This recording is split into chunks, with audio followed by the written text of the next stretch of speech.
Selamat malam waktu Amerika di New Jersey, selamat pagi waktu Indonesia. Ya, kita bersyukur kepada Tuhan karena pada saat ini kita kembali dapat beribadah bersama untuk mempelajari pelajaran Sekolah Sabat dan untuk memperoleh kekuatan dari firman Tuhan yang sangat-sangat kita perlukan. Karena begitu banyak tentunya pergumulan-pergumulan kita di setiap hari dan tantangan-tantangan kehidupan yang kita hadapi. Oleh sebab itu, saya percaya firman Tuhan akan selalu menjadi kekuatan bagi kita semua.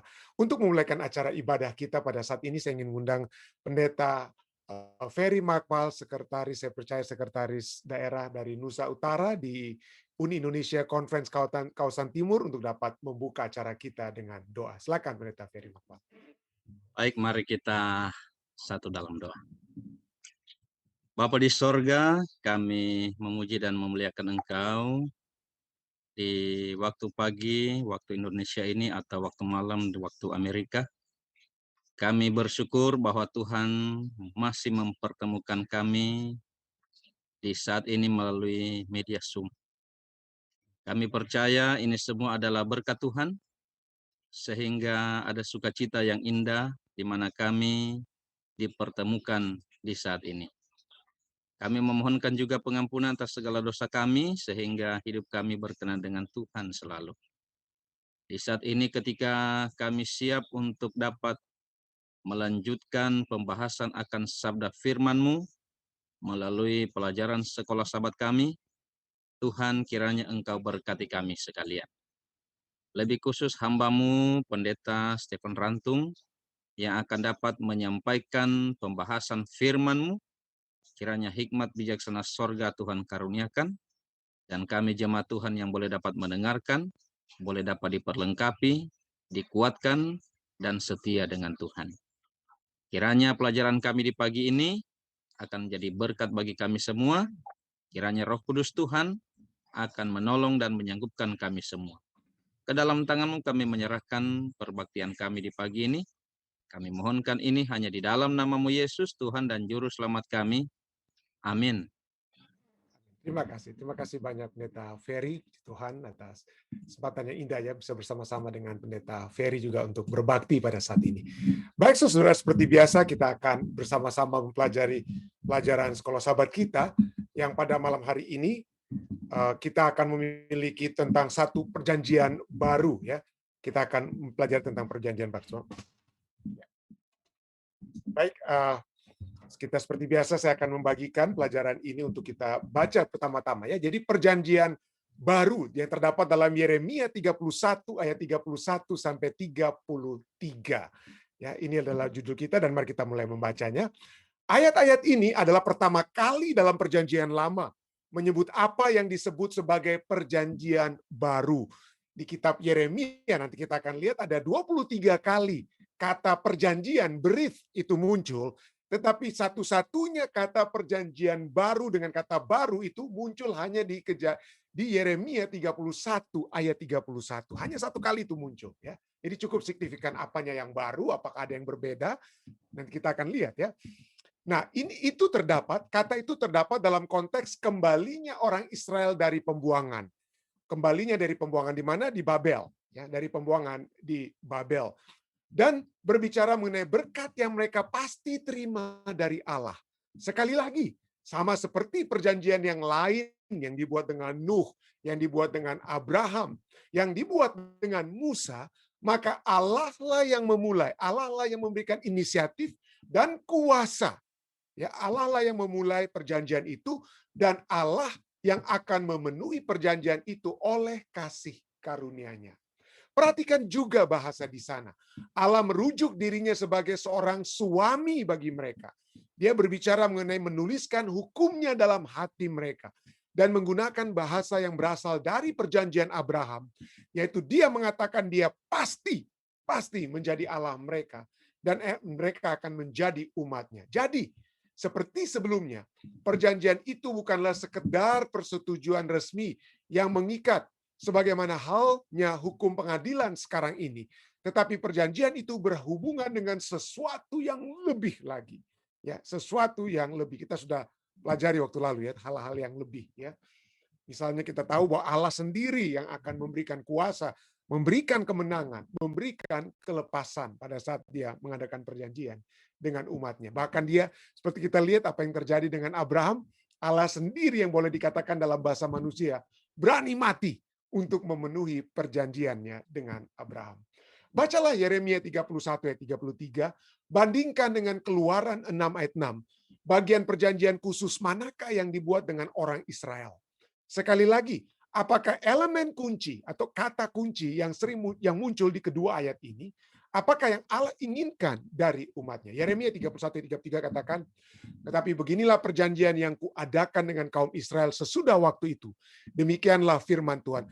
Aku akan menaruh Tauratku. Jadi ingat, kata Taurat ini tetap ada ya. Kata Torah ini sudah muncul di mana? Di perjanjian dengan Musa. Di perjanjian dengan Musa, pada saat Allah memberikan perjanjiannya, dia katakan keselamatan itu dia sudah berikan. Kita sudah pelajari dalam Keluaran pasal 19. Lalu di dalam Keluaran 20, Torah itu diberikan agar supaya umat Israel dapat menjaga satu perjanjian yang Tuhan sudah buat dengan mereka. Jadi kita lihat, jadi di dalam pada saat Tuhan berbicara kepada Yeremia melalui Yeremia kepada umat-umat Israel pada saat itu, dia katakan Tauratku, Torahku tetap ada, yaitu di mana Torah itu akan ada dalam batin mereka dan menuliskannya dalam hati mereka. Kenapa? Pada saat sebelumnya di mana itu dituliskan? Itu bukan dituliskan dalam hati, tetapi dituliskan dalam apa? Torah itu dituliskan dalam 2 loh batu. Dengan kata lain, ya, ada satu perjanjian yang Tuhan buat dengan bangsa Israel, dan itu dituliskan secara hukum, ya, resmi di 2 loh batu. Jadi bukan loh batu itu, ada yang sering orang berpikir 2 loh batu itu, loh yang pertama itu adalah hukum pertama sampai ke-4, batu yang kedua itu hukum ke-5 sampai ke-10. Bukan begitu, saudara-saudara. Tapi kalau kita lihat seperti surat-surat pernikahan kita, ada surat yang ada biasanya itu tidak hanya satu surat, tapi ada duplikat. Ada duplikat. Jadi 2 loh batu itu menggambarkan satu, dengan kata lain, ya, dengan kata lain, satu untuk Allah yang baca, Allah yang pegang, satu untuk dipegang oleh umat apa? Umat-umat Israel. Dengan kata lain itu binding, mengikat kedua belah pihak. Jadi 2 loh batu itu salah kalau kita pikir loh yang pertama itu hukum pertama sampai ke-4 yang berhubungan dengan Allah, lalu loh batu kedua itu hukum ke-5 sampai ke-10 yang menyatakan apa ya, mengikat antara manusia dengan manusia. Bukan.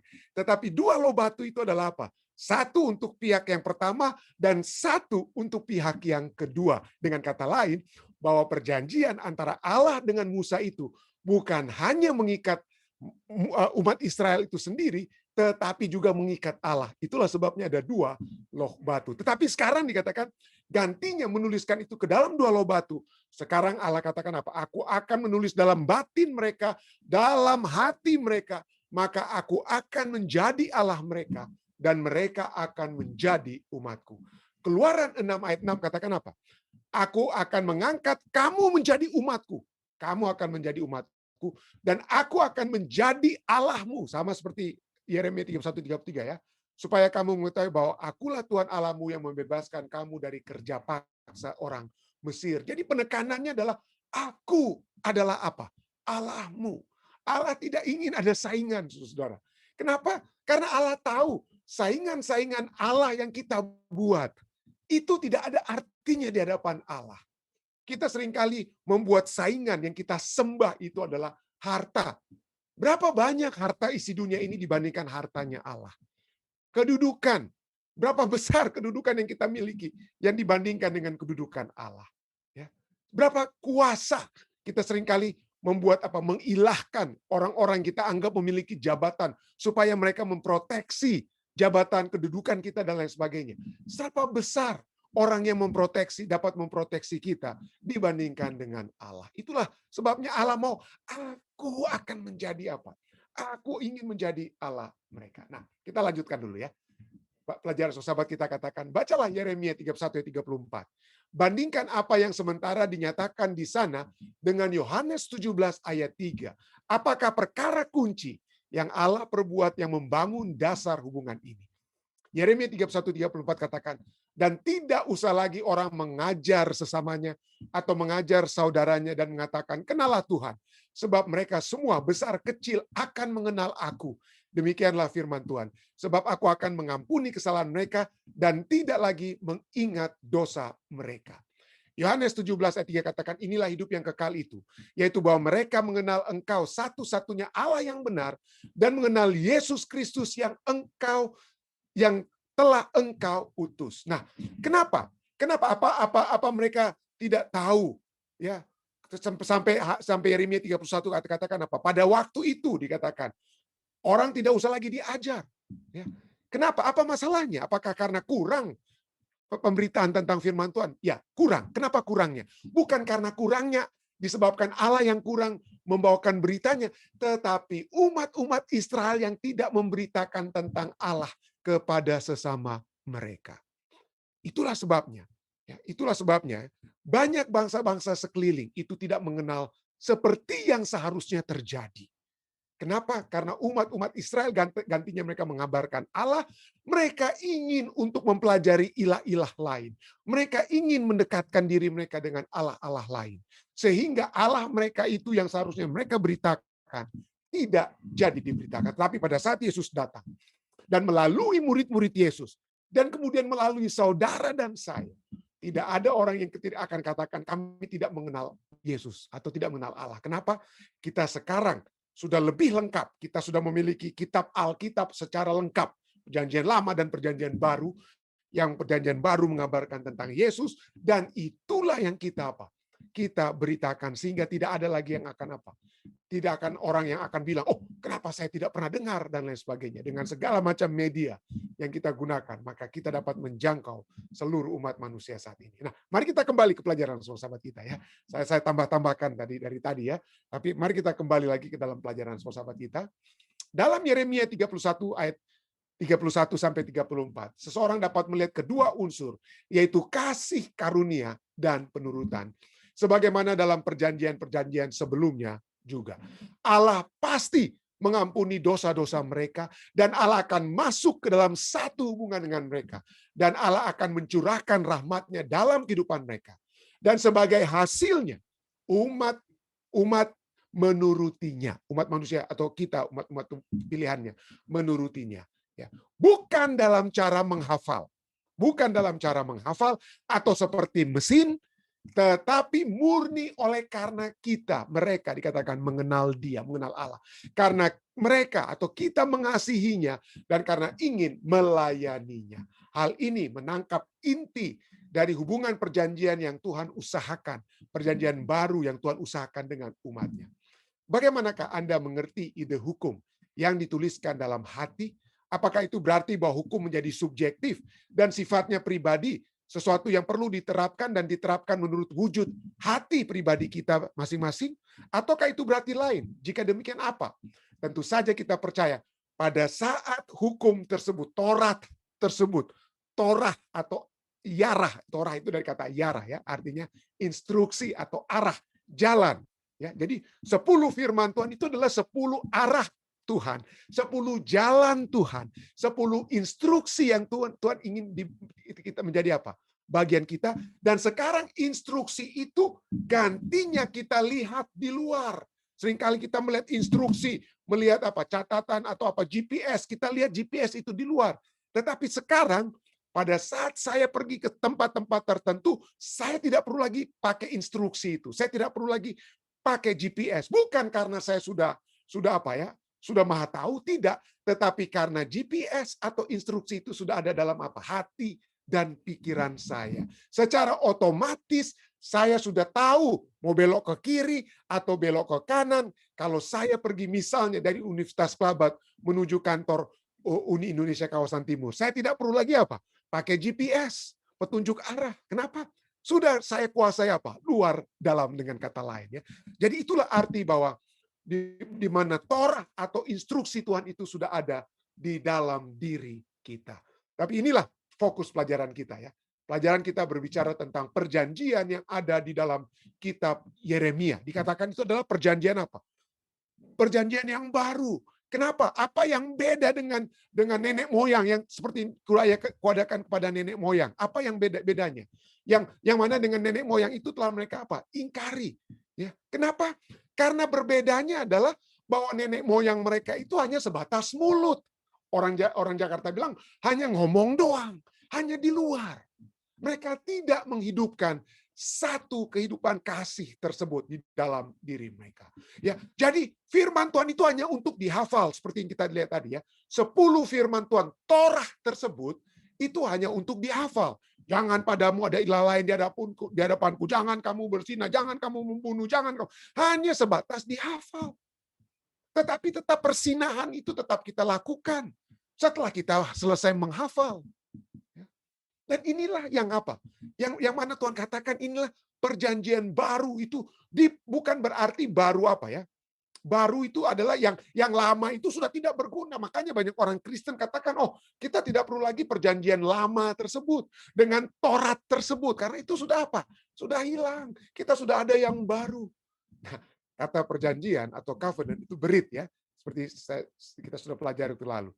23 kali di Yeremia dan perjanjian baru itu hanya ada di Yeremia 31 ayat 31 dan tidak ada di ayat-ayat lain di kitab perjanjian lama. Ya. Dan kata baru itu berarti apa? Diperbaharui, bukan sesuatu yang berbeda sama sekali. Ini bukan seperti jas baru di mana jas lama itu saya buka, saya tinggalkan, tidak. Ya. Tetapi ini berbicara kata baru itu ya. Itu menuju kepada istilah diperbaharui. Kenapa? Karena kita lihat ini tetap Torah itu dikatakan apa? Torah itu ada di dalam apa? Dalam hati. Tadinya di 2 loh batu. Jadi dengan kata lain diperbaharui dalam arti lebih dihidupkan. Dalam arti lebih dihidupkan. Taurat itu dalam hati. Dikatakan ya, Yeremia 31-33. Beginilah perjanjian yang kuadakan dengan kaum Israel sesudah waktu itu pada akhir zaman, pada zaman ya sesudah mereka kembali dari penawanan di Babel dan kemudian secara khusus lengkap pada saat Yesus hadir di mereka. Dikatakan apa? Aku akan menaruh Tauratku. Jadi Taurat itu, jadi kalau orang bilang, orang umat-umat Kristen katakan perjanjian baru itu menghilangkan perjanjian lama, menghilangkan Taurat perjanjian lama, Anda salah baca Alkitab. Ya, Anda tidak melihat bahwa Taurat itu tetap ada. Ya, Taurat itu tetap ada. Taurat itu ada di dalam batin mereka, ada di dalam hati mereka atau kita. Maka aku akan menjadi Allah mereka dan mereka akan menjadi umatku. Tahukah Anda, kalau kita tidak memiliki arah, instruksi, yarah 10 firman Tuhan itu, maka kita tidak akan menjadikan Allah itu menjadi Allah kita. Kita akan menyembah Allah sembarangan. Kita akan menyebut nama Tuhan sembarangan. Kita tidak akan mengadakan satu hari untuk berhubungan dengan Tuhan dengan secara khusus. Dan kita tidak akan menjadi umat Tuhan. Ya, Allah tidak akan menjadi Allah kita pada saat kita membunuh. Kenapa? Karena pada saat kita membunuh, saya merasa sayalah yang menjadi Allah untuk menghakimi kehidupan orang lain, kita cabut. Jadi pada saat Taurat Tuhan, 10 arah, 10 firman, 10 jalan Tuhan itu kita hilangkan, maka Tuhan tidak akan menjadi Allah kita dan kita bukan menjadi umat Tuhan. Kenapa? Kita yang kita alahkan atau ilahkan adalah diri kita sendiri. Kita jadi orang Jawa bilang semau dewe, semau diri sendiri. Segala sesuatunya itu bukan berpusat kepada instruksi Tuhan, tetapi apa yang saya kehendaki. Tetapi secara konsisten di dalam kitab Yeremia, Taurat Tuhan itu, perintah Tuhan tersebut, yang kita kenal dengan istilah hukum Tuhan tersebut, yang sesungguhnya Taurat itu berasal dari kata yarah, arah, ataupun jalan, itu harus menjadi apa? Yang Tuhan instruksikan itu harus dapat kita hidupkan di dalam kehidupan kita. Yeremia 7:23 katakan apa? Dengarkanlah suaraku, maka aku akan menjadi Allahmu, dan kamu menjadi umatku, dan ikutilah seluruh jalan yang kuperintahkan. Itu lihat, Taurat itu apa? Torah dari kata yarah, itu jalan, berhubungan dengan jalan ya. Dan ikutilah seluruh jalan yang kuperintahkan kepadamu, supaya kamu berbahagia. Jadi kita berbahagia. Ya, kita berbahagia. Siapa yang tidak berbahagia kalau kita misalnya tidak membunuh? Ya, kita sendiri yang berbagi, tidak masuk penjara. Ya. Siapa yang tidak berbahagia kalau kita menghormati Allah, ayah dan ibu kita? Ya, pada saat perintah kelima itu diberikan, hormatilah ayah dan ibumu. Ya, itu menghubungkan Allah sebagai pencipta dan 1 sampai 4 itu berhubungan dengan perintah Allah. Perintah pertama sampai 4 itu hubungan kita dengan Tuhan. Perintah ke-5 sampai ke-10 hubungan kita dengan sesama manusia. Tapi hubungan dengan manusia itu dimulaikan dengan hormatilah ayah dan ibumu. Kenapa? Karena pada saat kita menghormati ayah dan ibu kita, maka kita menghubungkan Allah juga dengan apa?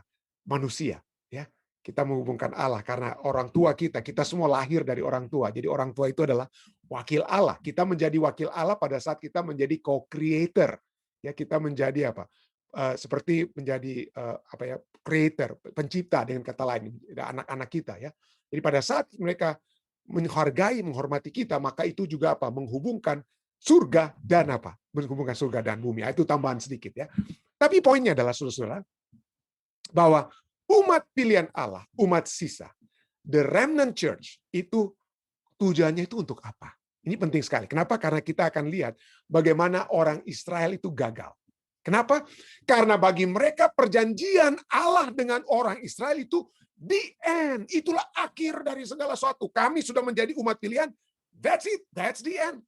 Marilah kita terus mengagungkan diri kita sebagai umat pilihan Tuhan. Dan itu kegagalan orang Israel di zaman dahulu.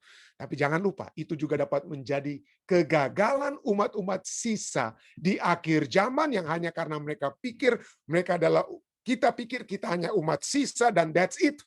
Ya. Kita sudah memiliki titel tersebut, gelar tersebut, umat sisa. Tapi pertanyaannya, kita menjadi umat sisa itu, the remnant church itu untuk apa? Apakah itu adalah akhir daripada segala perjalanan kehidupan kita, atau menjadi umat sisa itu adalah sarana untuk mencapai satu tujuan? Ya, sarana untuk menjadi. Dan inilah kegagalan orang Israel. Kenapa? Kegagalan mereka karena mereka hanya berhenti diri mereka sebagai umat Israel. Itulah sebabnya mereka apa? Gagal. Mereka diangkat sebagai umat kudus Tuhan, dipilih oleh Tuhan. Ayat Ulangan 7 ayat 6-8 katakan, sebab engkaulah umat yang kudus bagi Tuhan Allahmu. Engkaulah yang dipilih oleh Tuhan Allahmu dari segala bangsa di atas muka bumi untuk menjadi umat kesayangannya. Ayat 7. Bukan karena lebih banyak jumlahmu dari bangsa manapun juga, maka hati Tuhan terpikat olehmu dan memilih kamu.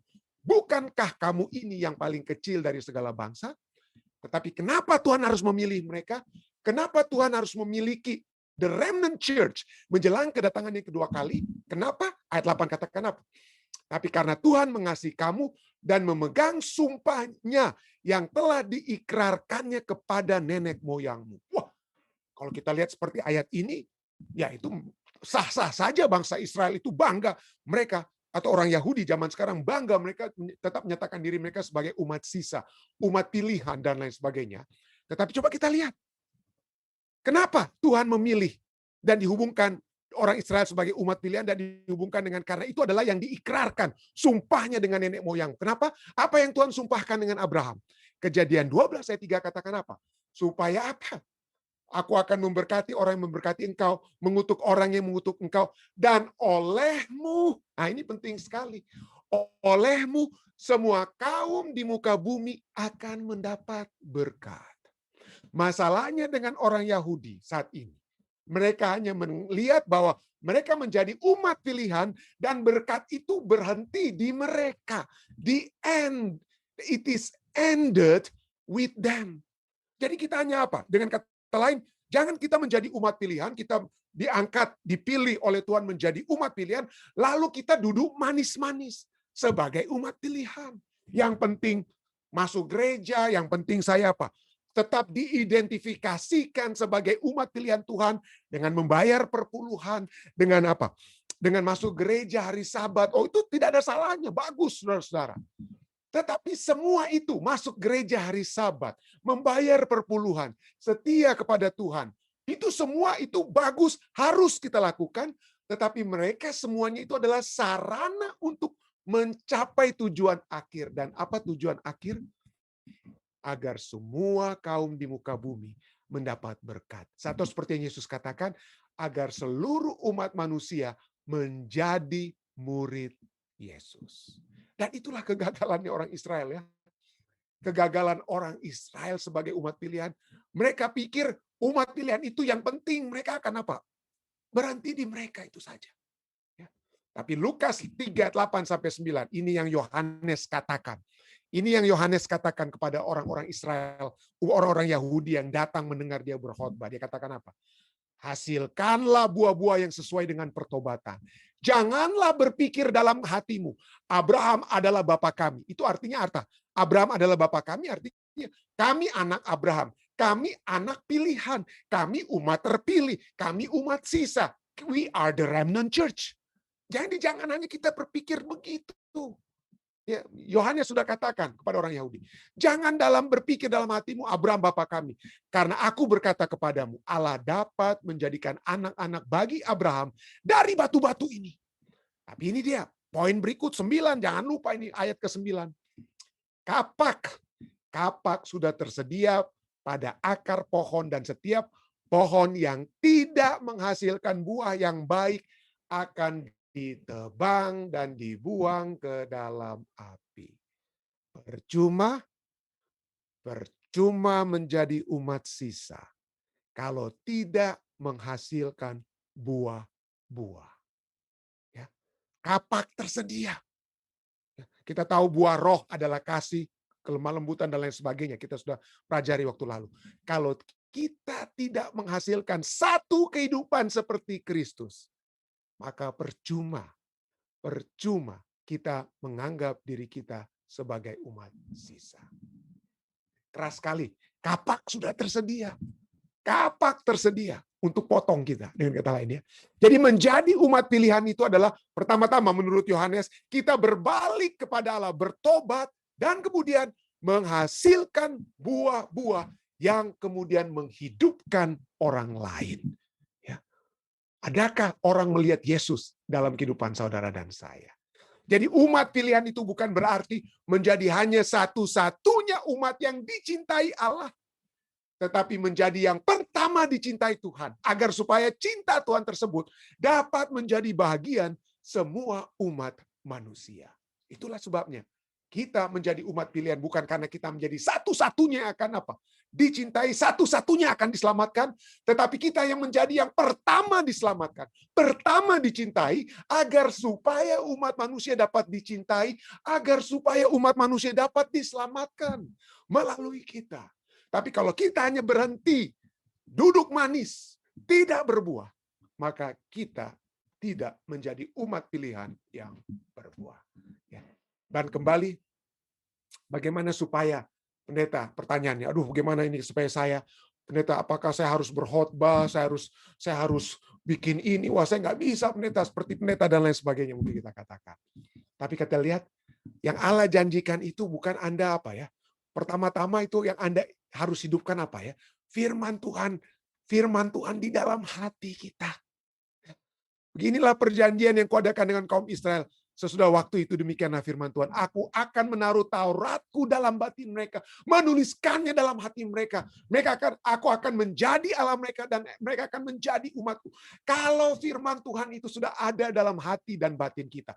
Mengatur seluruh jalan kehidupan kita. Maka saya ulang-ulangi ayat ini. Lukas 12 ayat 12. Maka Roh Kudus sekalipun akan mengeluarkan perkataan dari mulut kita. Sehingga pada saat kita bertemu dengan orang di samping kita, di mall, di bus, di mana saja, mungkin kita dapat apa? Berbicara dengan mereka. Mungkin kita dapat mengangkat telepon, menelpon orang-orang yang ada di mana saja, yang membawa permohonan doa mereka di acara ibadah kita. Dan mulai kita apa? Bertelepon dengan mereka. Gunakan 2-3 menit untuk berbicara dengan mereka. Ya. Jadi, kalau saja firman Tuhan itu dapat menjadi bagian kita, maka Tuhan akan menuntun kita melakukan apa yang dikehendakinya. Tuhan tahu bahwa seringkali yang terjadi kepada orang-orang Yahudi di zaman Yesus, kepada orang-orang Israel di zaman Yeremia dan seluruh nabi-nabi lainnya, seringkali mereka hanya mengagungkan hal-hal lahiriah. Mereka mengagungkan mereka umat pilihan Tuhan yang disunat. Jadi sunat lahiriah, tetapi Roma 2, 28 dan 29, Rasul Paulus berkata, bukan yang lahiriah yang aku lihat, yang Tuhan lihat. Tetapi sunat yang sejati adalah sunat yang dalam hati dan secara rohani, bukan secara hurufiah. Ya, bukan secara hurufiah. Jadi inilah Tuhan mau agar kita memiliki apa? Perjanjian dengan Allah dalam masalah hati. Dan itu bukan sesuatu hal yang baru, ya. Sejak zaman Perjanjian Lama, Ulangan 6 ayat 5 katakan, kasihilah Tuhan Allahmu dengan segenap hatimu, dengan segenap jiwamu, dan dengan segenap kekuatanmu. Tetapi masalahnya dengan orang Israel zaman dulu, mereka belum melihat kegunaan dari kasih yang mereka dapat berikan kepada Allah.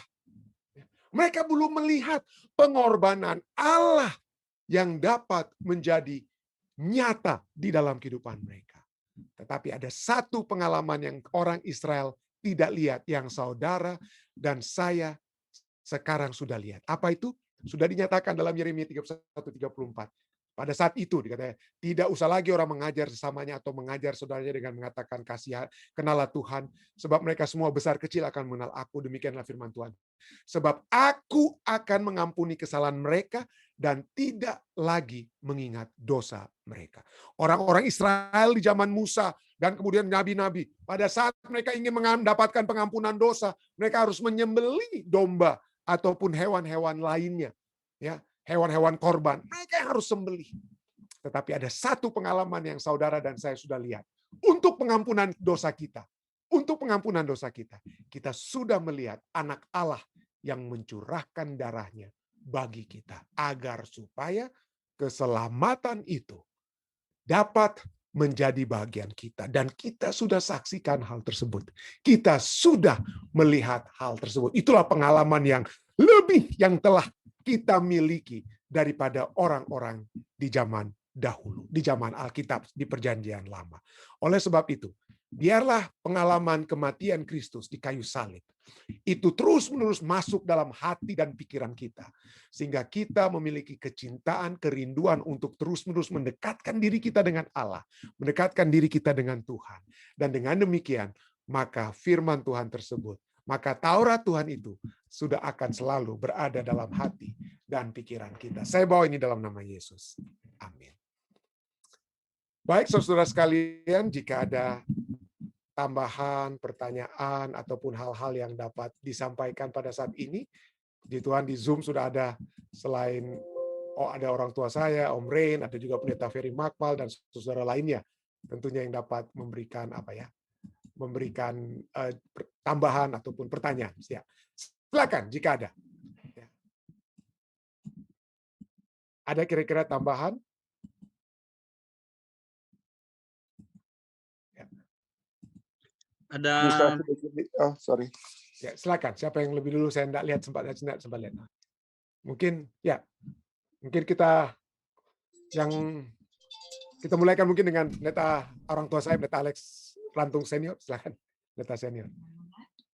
Silakan, Pi. Memang banyak yang bertanya dari dulu, banyak pertanyaan. Kenapa Tuhan hanya memilih orang Israel? Dan apa tujuannya Tuhan untuk hal ini? Sebenarnya Tuhan merindukan seluruh, tapi jangan lupa Tuhan memilih lebih dulu 12 murid yang bersama dengan dia. Jadi Tuhan memilih Israel itu agar mereka memasyurkan Tuhan yang telah menyelamatkan mereka dari Mesir. Tetapi mereka salah, karena pada zaman dahulu kan dunia kita ini terbelah mungkin 3, Eropa, Asia, dan Afrika.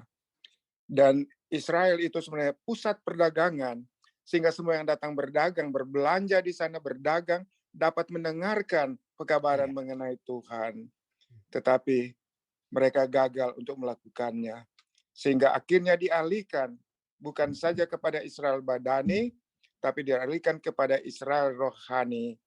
Yaitulah kita sekalian untuk masyurkan kebaikan Tuhan. Itu saja mungkin yang mau ditambah. Amin. Betul ya. Jadi betul sekali. Jadi dari segi geografis, maka itu adalah pusat ya, yang menjadi pusat perjalanan orang dari di Timur Tengah pada saat itu, atau pusat dunia saat itu. Ya, terima kasih. Satu poin yang tentunya baik sekali. Baik, terima kasih, Pi. Baik, Pendeta Ferry, silakan. Ya, makasih Pak Pendeta. Ada beberapa anggota jemaat kami juga pernah bertanya ya, bagaimana hukum Allah ini dituliskan di dalam hati. Itu berarti Pak Pendeta bahwa orang secara otomatis ya kita bisa mengikuti akan perintah-perintah Allah. Tetapi ketika kita tidak menuruti perintah-perintah Allah, apakah memang belum tertulis katanya di dalam hati kita akan hukum-hukum ini? Makasih Pak Pendeta. Ya. Masalahnya bukan belum tertulis di dalam hati, tetapi belum dipraktekkan di luar hati. Jadi itu yang menjadi masalah. Jadi saya percaya seluruh umat manusia artinya in one way or another, dengan kata lain itu memiliki memiliki satu pemahaman bahwa ada hal-hal yang tidak pantas untuk dilakukan. Itulah sebabnya dikatakan bahwa 10 hukum itu disebut dengan istilah hukum moral. Ya. Artinya hukum moral itu adalah bahwa sebagai orang yang tidak mempelajari firman Tuhan sekalipun mengetahui bahwa pembunuhan dan hal-hal yang seperti tertulis dalam 10 firman Tuhan tersebut adalah suatu hal yang tidak bermoral pada saat kita melakukannya. Tetapi tentu saja ada yang lebih lengkap. Misalnya, jangan ada padamu Allah lain, jangan menyembah patung dan lain sebagainya. Banyak umat-umat manusia itu menyembah begitu banyak patung dan hal dewa-dewi lainnya yang kita sering lihat. Jadi pada saat Tuhan memberikan ini secara khusus, maka ada yang cukup spesial, cukup khusus yang Dia telah berikan kepada keturunan daripada Abraham, ya. Dan juga kita sebagai Abraham rohani. Tetapi poinnya adalah kita semua sudah menulis itu dalam diri kita, tetapi prakteknya. Jadi pada saat kita belum mempraktekannya seperti pelajaran sekolah sahabat kita katakan, maka kita mungkin sedang melakukan itu secara terpaksa, bukan berdasarkan hati dan cinta, bukan berdasarkan cinta. Jadi 1 Yohanes katakan kalau kita mencintai Allah kita, mengasihi Tuhan kita, maka kita akan menuruti hukum-hukumnya. Jadi ada orang mungkin yang dia melakukan sesuatu didasarkan atas didasarkan atas perintah di luar atau didasarkan atas hati yang ada di dalam.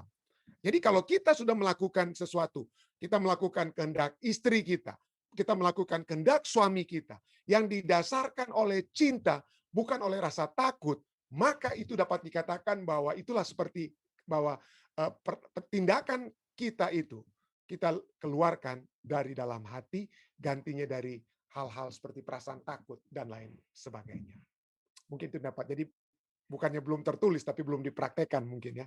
Belum dipraktekkan secara lengkap. Terima kasih Pendeta Ferry. Mudah-mudahan sudah cukup menjawab. Kalau tidak ada Om Rain, boleh jawab mungkin Om Rain. Bisa bantu saya untuk jawab pertanyaannya Pendeta Makpal. Sudah sangat jelas, Pendeta. Oke, puji Tuhan. Terima kasih. Jika tidak ada lagi, bagaimana ketua-ketua Jemaat Fisdak atau saudara-saudari lainnya? Ada kira-kira tambahan? Ya, silakan Ketua Ridwan. Ya, kalau kita lihat sejarah Israel ini ya, menarik sekali. Jadi kalau kita lihat the covenant ini atau perjanjian ini adalah seolah-olah seperti pernikahan lah, kedua belah pihak, bangsa Israel dengan Allah. Tapi ya sayangnya bangsa Israel tidak istilahnya menyeleweng pada saat itu, sehingga istilahnya juga bangsa Israel akhirnya diceraikan sama Allah. Lalu banyak sekarang termasuk kita juga yang mengaku sebagai Israel rohani. Tapi kita harus ingat bahwa sebagai Israel rohani juga itu ada kualifikasinya. Kita nggak boleh cuma sebut ya sekarang kita Israel rohani. Kita harus ada kualifikasinya juga.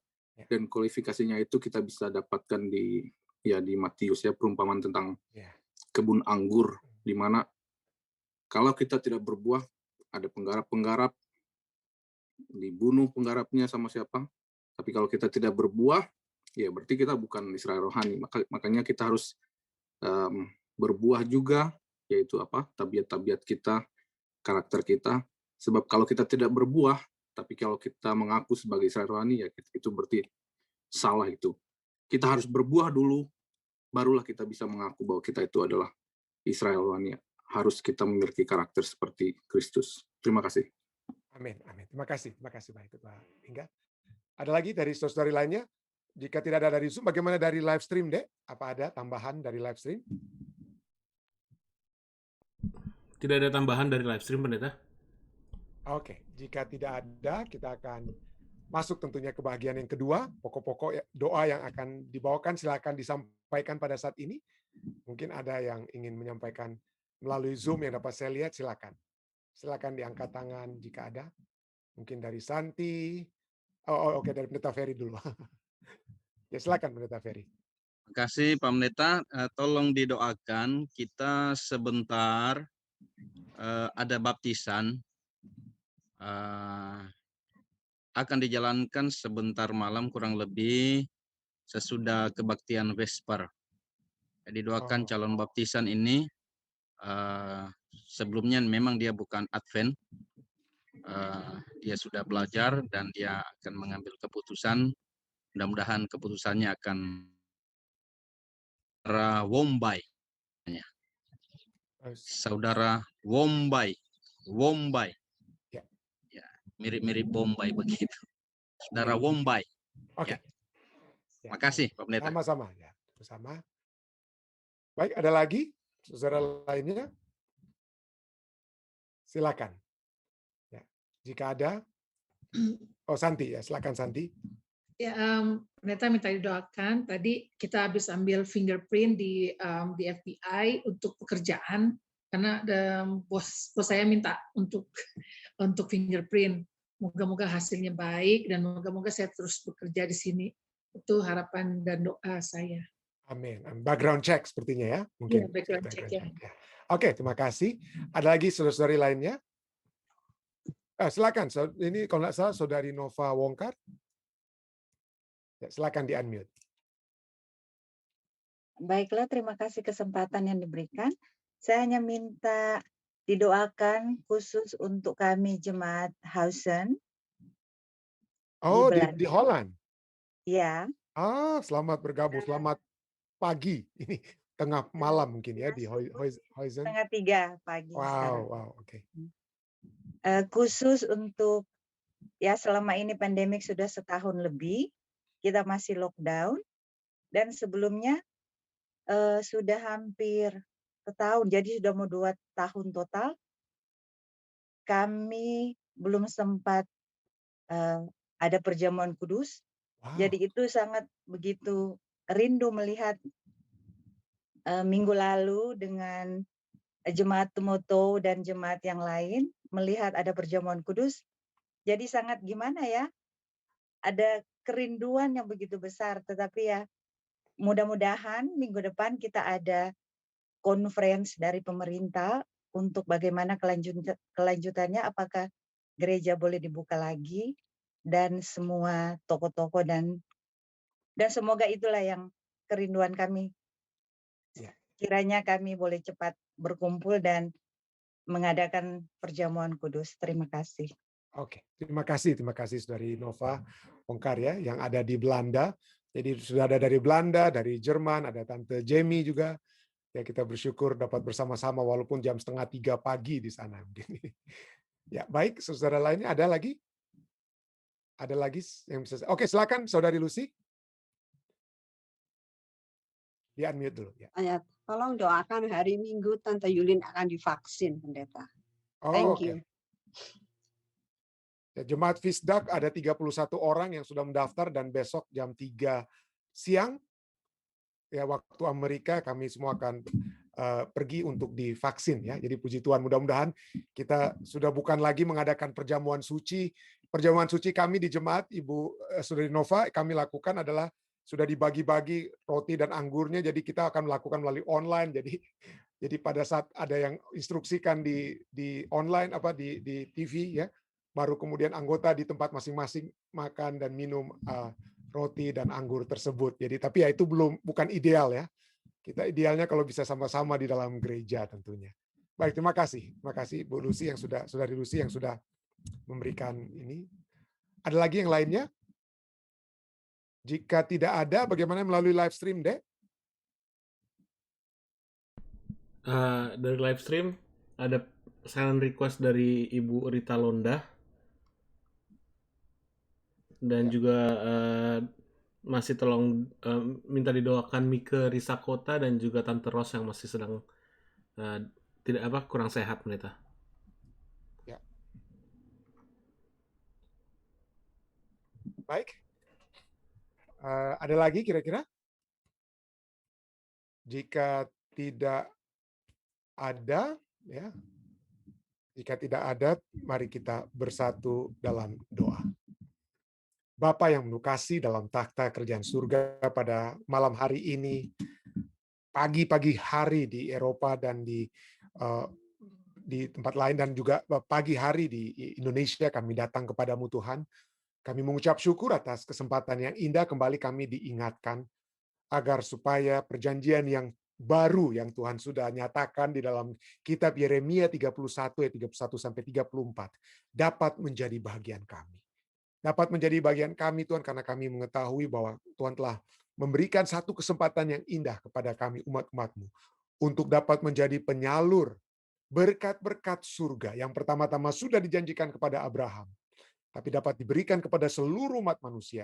Dan sekarang dapat kami juga bawakan kepada seluruh umat manusia, Tuhan. Berkat-berkat tersebut dengan buah-buah yang baik yang dapat terpancar dari dalam kehidupan kami, Tuhan. Kami berdoa, Tuhan, kiranya Roh Kudus akan selalu menuntun kehidupan kami. Sehingga buah roh, kasih, dan hal yang Tuhan sudah nyatakan itu akan menjadi satu hal yang terpancar dari dalam kehidupan kami. Dan juga firman-Mu itu juga terpancar dari dalam kehidupan kami. Sehingga seluruh dunia akan mengenal Engkau, mengenal Yesus Kristus yang juga sudah mati bagi kami, sehingga kami yang tidak seharusnya memperoleh kehidupan yang kekal dapat memiliki kesempatan memperoleh kehidupan yang kekal. Terima kasih Tuhan atas kabaran yang telah kami pelajari pada saat ini. Dan pada malam hari ini juga Tuhan kami datang membawakan permohonan-permohonan kami. Tapi sebelum permohonan-permohonan itu keluar dari mulut hamba-Mu, ampunilah dosa hamba-Mu. Ampunilah dosa kesalahan yang hamba telah buat, Tuhan. Yang hamba telah buat kepadamu, kepada sesama, dan kiranya ini akan tidak menjadi penghalang, yang menghalangi segala permohonan-permohonan yang kami akan bawakan pada saat ini. Tuhan, Engkau sudah berfirman bahwa seberapa merah berdosanya kami itu akan menjadi putih seperti salju. Pengampunan akan menjadi bagian kami pada saat kami mengakui dosa-dosa tersebut. Pada saat kami berbalik dan berpegang kembali bersama-sama dengan Engkau untuk jalan di jalan yang Engkau kehendaki untuk kami lalui. Pada saat ini Tuhan, kami datang membawakan permohonan-permohonan yang sudah disampaikan. Permohonan pribadi yang sudah dibawakan oleh Tante Eta, Rita Londa di Colorado. Tuhan, dengarkanlah permohonan Tante Eta. Kami berdoa kiranya kekuatan penyertaan dari surga akan selalu menjadi bagian Tante Eta, Om Bernie, dan keluarga, baik anak dan cucu yang ada di Indonesia maupun yang ada di New York. Kiranya Tuhan akan selalu menyertai mereka. Tuhan, urusan-urusan keimigrasian dan hal-hal lainnya, Tuhan, biarlah itu dapat menjadi satu bahagian yang indah yang dapat terjadi bagi Tante Eta, Tuhan. Kami juga terus berdoa bersama-sama dengan Evi dan Angelo yang mendoakan saudari mereka atau keluarga mereka, sahabat mereka, Ibu Mike, Risa Kota yang ada di Indonesia. Tuhan, jamahlah dan dengarkanlah permohonan yang telah dibawakan ini. Kami juga berdoa secara khusus bagi Tante Ros Korompis, ya, Ibu yang bersama-sama dengan kami di New Jersey dan saat ini ada di Langwan di Indonesia, Tuhan. Kami berdoa kiranya Tuhan akan selalu menjaga, menjamah, memberikan kekuatan surga kepada Tante Ros, menjadi bagian Andy, anak-anak baik Andy dan Linda yang ada di Colorado dan cucu-cucu. Tuhan akan selalu juga menyertai Tante Ros. Tuhan, berikanlah selalu kekuatan iman rohani yang dapat menjadi bagiannya. Kami juga berdoa bagi Tante Yulin, walayan Tuhan yang pada hari Minggu ini akan divaksin. Kami berdoa kiranya ini akan menjadi satu hal yang akan membawakan kesukaan, sukacita bagi Tante Yulin, dapat memberikan satu hal yang dapat membantu dia sehingga dia dapat melaksanakan aktivitas sehari-harinya tanpa ada hal-hal yang akan mengganggu. Kami juga terus berdoa bagi segala usaha-usaha dari Tante Yulin, Saudari Lucy, dan hal-hal yang sedang mereka urus saat ini. Kiranya segala pengurusan itu akan selesai dengan apa yang Tuhan dapat lakukan. Dan kami berdoa, Tuhan, kami berdoa kiranya Tuhan akan selalu menilik hati mereka dan membuka jalan yang terbaik yang dapat terjadi sehingga urusan-urusan tersebut dapat selesai dengan baik dan dengan cepat juga, Tuhan, sesuai dengan kehendak-Mu. Pada saat ini juga Tuhan, kami berdoa bersama-sama dengan Pendeta Ferry Makpal yang mendoakan umat-umat Tuhan yang ada di Nusa Utara, khususnya saudara Wombai yang akan menerima baptisan yang suci setelah acara Vesper pada saat yang akan datang ini. Kami berdoa Tuhan, kiranya itu dapat menjadi satu hal yang membawa sukacita, memberikan sukacita bukan hanya kepada saudara Wombai dan keluarganya, tapi juga kepada seluruh umat-umat Tuhan yang telah membawa saudara ini untuk datang dan menyerahkan dirinya kepadamu Tuhan. Kami juga berdoa bagi seluruh umat-umat Tuhan yang ada di mana saja, khususnya umat-umat Tuhan yang ada di Holland. Pada saat ini saudari Nova Wongkar membawakan satu kerinduan umat-umat ini agar mereka dapat berbakti kembali di dalam gereja, agar mereka dapat kembali mengadakan perjamuan suci seperti biasanya. Dan itu adalah kerinduan mereka Tuhan, dan itu tentunya juga merupakan kerinduan kami semua. Kiranya Tuhan dapat memenuhi keinginan, kerinduan ini Tuhan, yang telah dibawakan oleh umat-umat Tuhan yang ada di Holland. Tuhan akan juga menyertai umat-umat Tuhan yang ada di Germany, bagi Tante Jamie dan seluruh umat Tuhan yang ada di Köln. Kiranya Tuhan akan selalu menyertai mereka dalam kehidupan mereka. Tuhan akan juga menyertai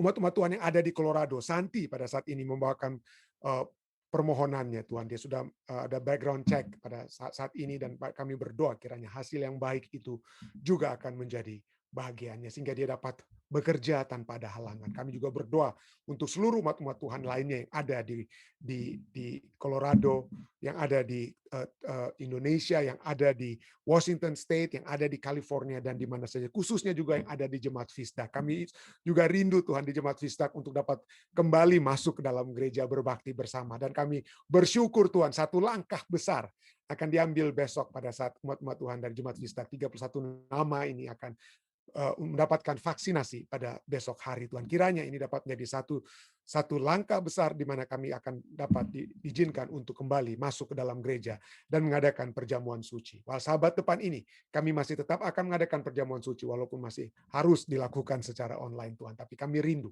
itu dapat menjadi bagian kami. Kami juga berdoa bagi anggota-anggota jemaat yang ada di Jemaat Visda. Kami ingin berdoa bagi Tante Feli Walewangko Tuhan, kiranya penyertaan surga akan selalu memberikan kedamaian, kekuatan, hikmat, akal budi dari surga kepada ibu kami ini Tuhan. Kiranya dia dalam segala aktivitas kegiatannya sehari-hari, dia mendapatkan penyertaan surga yang pasti kepadanya. Hamba-Mu juga ingin berdoa bagi keluarga Sumendap Sembiring. Kami ingin berdoa bagi Regan dan Arda dan juga bagi Adriana yang ada di Amerika Serikat ini. Dan kami berdoa Tuhan, kiranya Tuhan akan selalu menjaga keluarga muda ini dalam kehidupan mereka. Dan juga bagi Dylan yang ada di Indonesia, Tuhan akan menjaga dan memberikan kekuatan dari surga kepada Dylan. Dan segala pengurusan yang diperlukan agar supaya keluarga ini dapat disatukan dengan kehadiran Dylan di Amerika, kiranya itu akan berlangsung dengan baik. Tuhan akan menyertai Regan dan Arda dalam kehidupan mereka, pekerjaan mereka, dalam hubungan mereka di rumah tangga. Kiranya kekuatan surga, penyertaan surga akan selalu menjadi bagian mereka. Terima kasih Tuhan. Ada begitu banyak lagi permohonan doa pada saat ini, tapi kami akan serahkan semuanya itu Tuhan, baik yang sudah tertulis maupun yang masih ada dalam hati kami masing-masing. Tuhan, biarlah Tuhan mendengar.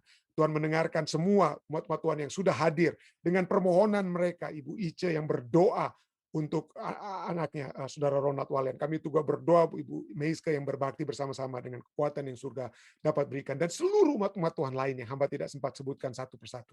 Kiranya Tuhan akan mendengarkan seruan permohonan mereka dan menjawab sesuai dengan kehendak-Mu. Mereka yang sedang dalam keadaan sakit pada saat ini, Tuhan akan dengarkan permohonan mereka. Kekuatan dapat menjadi bagian mereka. Menjadi Bapak Alden Siotang, dapat menjadi bagian Bapak Johan Tambur, Saudari Christine Rotin Suru dapat juga menjadi bagian saudari kami lainnya seperti Daniel Stanggang, Tante Yeni Poluan, dan yang lain-lainnya. Sertailah mereka Tuhan. Berikanlah kekuatan kepada mereka dan kami semua hingga Maranatha. Inilah doa dan permohonan Tuhan yang hamba bawa. Hanyalah di dalam nama Yesus Kristus Tuhan dan Juru Selamat penebus kami. Kami telah berdoa. Amin. Oke, sekali lagi terima kasih banyak saudara sekalian yang sudah bergabung dengan kami di Jemaat Visdak. Pada saat ini kita akan kembali beribadah besok di waktu yang sama. Sampai bertemu, tetap ikuti protokol kesehatan, jaga jarak, cuci tangan, pakai masker setiap kali kita keluar, stay safe dan stay healthy. Maka Tuhan tentunya akan mengiringi kita dalam setiap langkah kehidupan kita. Amin.